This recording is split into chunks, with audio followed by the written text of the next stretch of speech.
Bonjour les geeks, aujourd'hui mon émission est assez courte et totalement incomplète parce que je suis complètement barge et que j'ai lancé des petits gâteaux à cuire dans mon four. Mais pardon, t'as fait quoi? Des petits gâteaux, man. J'ai moins de 45 minutes pour monter cette vidéo. Il y a du relâchement, man. Tu nous avais habitués à mieux. Bon, tu sais, j'ai tellement peu de vues que ça va pas changer grand chose.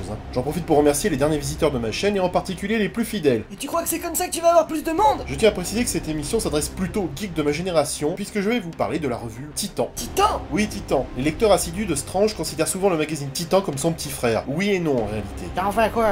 Titan est passé par toutes les sauces imaginaires avec son sommaire fluctuant. Il avait également la particularité d'être spécialisé dans les séries courtes. C'est d'ailleurs ce qui renouvela sans cesse son originalité. Le premier Titan est lancé en mars 1976 sur un rythme bimestriel. Bizarrement, Luke ne se tourne pas vers Marvel, mais vers l'éditeur Atlas Cyborg. Les séries proposées alors ne sont pas forcément les plus calmes et les plus adaptées au public d'adolescents. On peut même dire que c'est assez hard, et on pourrait s'étonner que la censure n'ait pas bronché. En proposant Wulf, le barbare, Titan se tourne vers l'heroic fantasy. C'est également la science-fiction qui est proposée, avec la planète maudite, où des astronautes bornés et bourrés de testostérone s'écrasent avec leurs femmes, aux protubérances mammaires convexes en dehors de leur tenue moulante, sur une planète pleine de vampires et de bébêtes belliqueuses. Seul le justicier et Phoenix restent dans l'esprit des super-héros, même si le dessin du second est quelque peu aride. Bon, en fait, c'est un euphémisme. Le dessin est assez laid et mortellement ennuyeux. On est dans le plus pur tachiste de la période fiante. Bien vite, et quand je dis bien vite, c'est presque aussi rapide qu'un boutonneux précoce prenant congé de Lady Gaga, l'aventure d'Atlas Cyborg tourne court aux États-Unis et Luke doit remplacer les premières séries par des produits Marvel. Nonobstant, ce n'est pas pour autant que l'étonnant Titan d'antan détonne totalement. Oui, je sais, mon phrasan est tentant sur Titan. Et tu arrêtes ça tout de suite. Les champions et Doc Savage arrivent dans Titan 4. Les champions sont la réunion de la séduisante veuve noire, d'Hercule le pédant, du glaçant iceberg des X-Men et de son copain Angel, mais également du motard fantôme. C'est la rencontre improbable de super-héros vraiment différents. Puis c'est au tour de Skull le prisonnier de faire son apparition dans le magazine, ainsi que les Gardiens de la Galaxie dans le numéro 5. Les champions et les Gardiens de la Galaxie sont des super-héros classiques alors que Skull relève plutôt de la science-fiction. Quant à Doc Savage, il est le pur produit des pulpes avec cette fadeur qui, à mon sens, n'a d'égal que celle du sandwich SNCF. Mais bon, je ne vais pas m'échouer dans une impétueuse bouffonnerie stylistique au sujet de Doc Savage, affrontant quelques vols et cupides gangstérions de gouttière. Je me tais d'oreiller. Sans compter que t'as déjà consacré un kitschos craignos à ce sujet, man. Bien vite, les super-héros reprennent leurs droits dans le magazine avec l'arrivée d'Iron Fist à la place de Doc Savage dans le Titan numéro 12 et de Captain Marvel en provenance de Strange qui vient remplacer Skull dans le Titan 13. Le bon vieux Captain et sa tenue rouge est l'un des premiers personnages à s'installer durablement dans le magazine. Grand chambardement psychologique pour les lecteurs dans Titan 18 quand la guerre des étoiles débarque pour une escale qui durera jusqu'au numéro 95. J'en avais déjà parlé dans une précédente vidéo, mais comme il y en a qui ne suivent pas, je vais répéter ce que j'avais dit. Les 6 premiers épisodes de la série adaptée du film du grand George avaient été réalisés en album. Dans Titan, la série est censée débuter à l'épisode 18 avec des aventures inédites de Luke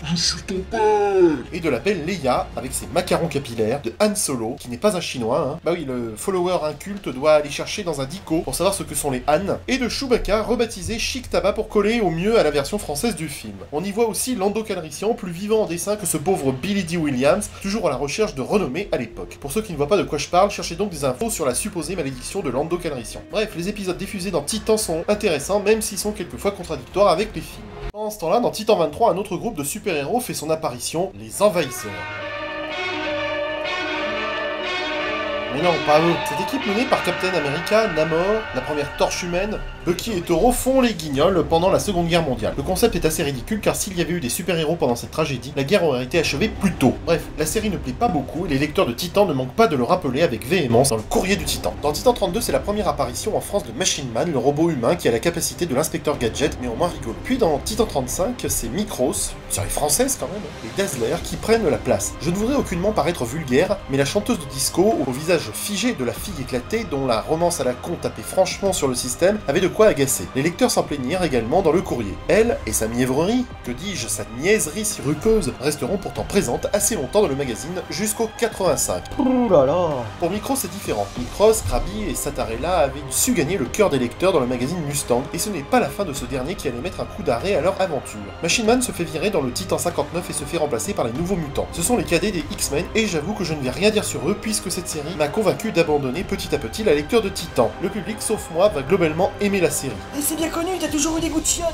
Dans Titan 86, les Vengeurs de la Côte Ouest débarquent. Ce n'est pas ce qu'on a fait de mieux quand on regarde la série avec un peu de recul. Dans Titan 88, Epsilon nous décrit un avenir inquiétant où un jeune héros dépositeur de l'héritage Psy doit lutter pour lui trouver sa place. Là encore, c'est Jean-Yves Mitton qui s'y colle, et pour ceux qui l'ignorent, c'est le père de Micros. Comment tu dis, Micros? C'est Micros, du con. Puis c'est au tour de la série Fallen Angel, Les Égarés, de faire son trou dans le magazine à partir de Titan 124. Luke espérait vraiment faire un carton avec cette série en surfant sur le succès des Nouveaux Mutants. Et bah c'est raté. Mais il faut bien le dire, c'est la publication d'Excalibur dans le numéro 131 qui rend la lecture du magazine passionnant. Il s'agit d'un groupe composite regroupant les deux X-Men, Diablo et Étincelle, mais aussi deux Rosebeef, Captain Britain et Megan, et enfin la fille de Cyclope et Jean Grey, venue d'un futur alternatif et apocalyptique, la célèbre Phoenix version 2.0. Cette série est avant-gardiste et c'est normal puisque c'est Chris Claremont qui en est à l'origine. Ce pauvre Captain America transit de bons sentiments et les larmes en cru vient rejoindre Titan dans le numéro 165, puis Warlock dans le 170. Tiens, mais t'es pas mort, lui. Puis ce sera au tour de l'éphémère Black Wolf dans le numéro 194. Tel l'avènement de la presbytie chez l'homme de 40 ans annonçant les premiers signes avant-coureurs de la sénilité, Titan va s'interrompre au numéro 215 en décembre 1996 quand Semic perd la licence Marvel. Alors les spectateurs qui sont restés jusqu'au bout, qui sont peu nombreux, je les embrasse, doivent se poser la question, que retenir de cette revue? Eh ben on peut retenir que Titan a vraiment été un laboratoire de la parution chez Lug, renouvelant sans cesse la série avec plus ou moins de bonheur. Même s'il n'était pas aussi prestigieux que Strange ou Spécial Strange, du fait d'un sommaire assez fluctuant, il suffisait à étancher notre soif de super-héros en attendant les prochaines parutions de ces prestigieux aînés qu'étaient Strange, Nova ou même Strange Spécial Origine. Alors oui, je sais, la présentation des séries de Titan n'est pas complète, mais là il faut que j'y aille parce que mes petits gâteaux ils vont brûler. Alors à bientôt les geeks. Tu peux pas finir cette vidéo comme ça toi? Si, je peux, la preuve.